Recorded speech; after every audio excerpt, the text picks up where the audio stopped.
Hey everyone, just a quick update today about something that's not necessarily a fun part of the design process, but definitely something that is an important part and that I've seen come up in a few different ways, and that is the time that you have to just get rid of something.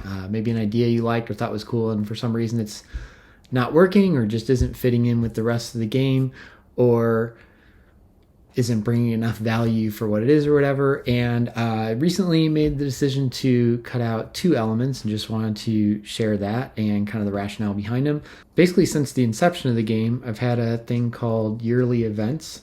So there's a deck of cards and you would draw one at the beginning of every year, and that would be something that was going on during that year that may or may not affect you. So a lot of these had to do with some sort of additional job responsibility, sometimes some things that might affect everybody at a university, whether it was permanent faculty, renewable faculty, visiting, whatever, some that it could affect you if you were in grad school, and just basically kind of unpredictable things. Here was one inspired by 2020.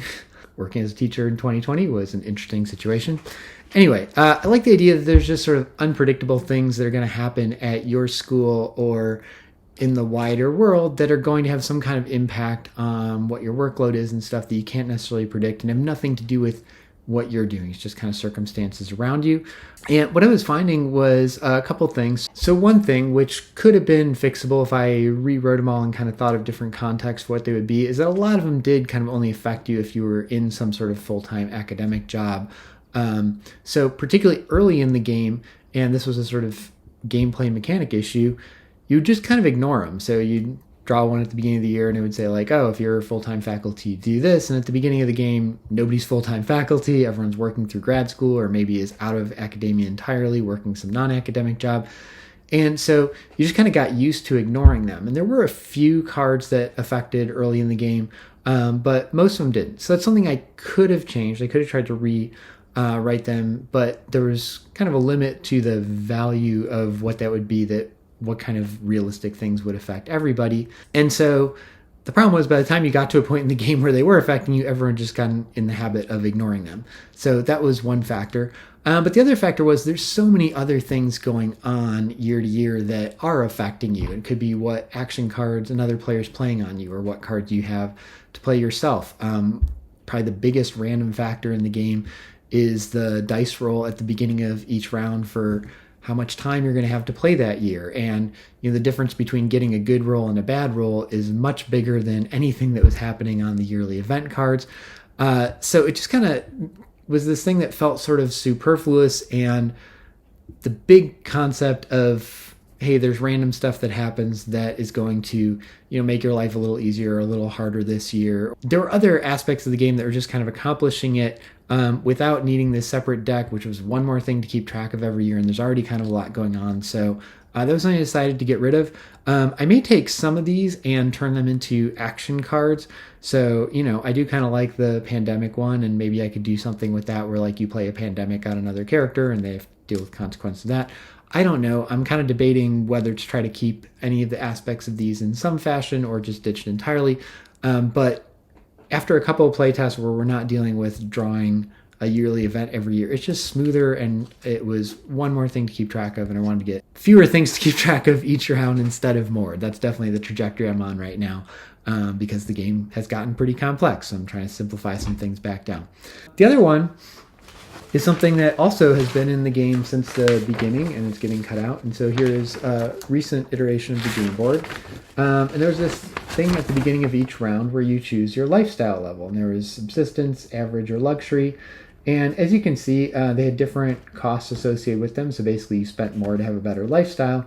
And there was a reward for having a better lifestyle, or a penalty for having a lower lifestyle, in terms of it affected your stamina. So you can kind of build up your stamina by having a luxurious lifestyle, hopefully more time to relax, less stress about things.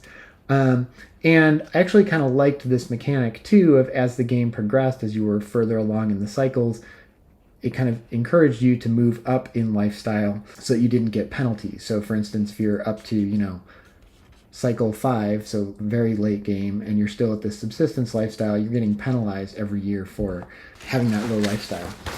So kind of a neat idea, I think, and I think that's one important thing that I've learned, and thankfully this is something I was already well aware of from my work as a filmmaker, is a lot of times you have things, it's not that they're bad ideas, it's just that they don't fit into this particular thing, or it turns out they're not worth the amount of time that they, or complexity they add to the game. There's a behind the scenes interview with James Cameron on the Terminator DVD where, yes, I'm old school DVD, where he talks about this great subplot that was kind of following more of the two police characters, if you remember them in there, and fleshing out those characters. And he's like, there was nothing wrong with these scenes. They're good. They added information about those characters. They were interesting. They were well acted. It was just in the context of the whole movie, they were slowing us down at times. We didn't need to be slowed down when we needed to really be rushing along to the next thing with the Terminator.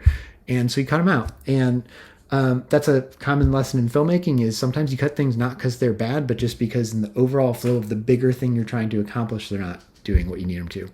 And I would say that with the yearly events and with the lifestyle thing, both of those I think are kind of cool ideas. I like the concept of what they were bringing. It's not that I was like going through playtests and like, man, this is a stupid idea. Why is this in here?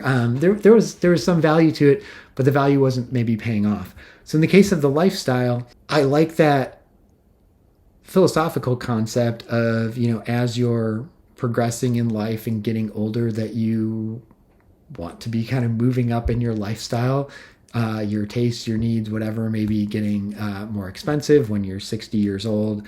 You're maybe no longer comfortable living in a studio apartment on a mattress, sleeping on a floor, and dirt everywhere because that's what you could afford in grad school. But hopefully you have gotten to a place where you can afford something better, and you're willing to put up with a lot more when you're 22 than maybe when you're 60. That was the idea anyway. What happened in practicality in the playtest is one, it is one of those things that was a little bit on the peripheral side. You're really trying to progress your personal life and progress your professional life, and kind of choosing what level of lifestyle you were living felt like this kind of third thing that isn't quite either. The other thing was, as a practical matter, in the beginning of the game, everyone's just taking the subsistence lifestyle because you don't have much money. You don't want to go further into debt. So you're like, what's the cheapest thing I can do that there's no penalty for? Great, I'll do that. And then eventually when you would hit the next cycle, some people would stay at subsistence, but generally people would move up and like, okay, I'm willing to take on some debt if I need to live the next level of lifestyle and not take a penalty on my stamina or anything. But it wasn't really a choice people were making. Everyone was making the same choice, I should say, and just doing what is the lifestyle level that I take no penalty for, that is the cheapest. I don't need to pay for a bonus. I don't want to get a penalty. Just like, what's the cheapest thing I can do that just kind of keeps me going where I am. And so it was one of these things where you're supposed to be making a choice every year, but nobody was. Everyone was just staying at whatever that base level was. So I took the choice out. Like, why complicate things with making this different choice if it's not going to make a difference to the game, and if nobody is making different decisions, then it's not really a choice. Everyone's just doing the same thing. And that made sense. That was probably the strategically right thing to do, is to just take whatever the cheapest option is and don't try to pay for any extra bonus or anything like that. So I took that out. I did keep the mechanic that as you go through the cycles, the costs go up. But now it's not a choice. It's just like, hey, when you're in cycle 1, here's your lifestyle cost. When you're in cycle 2, they go up a little bit. Cycle 3, they go up a little bit. And that keeps that idea that like, hey, you should be making more money as you are progressing in the game, and that your lifestyle is getting a little more expensive as you age.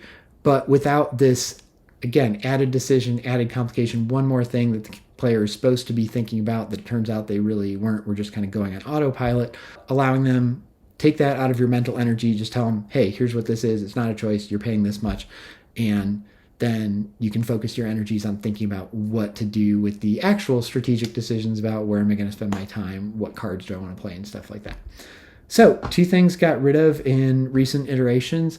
And, it's a little sad because you put work into these and trying to make them work. And, both the lifestyle and the yearly events, I'd played with a few different ways to try to get those working optimally.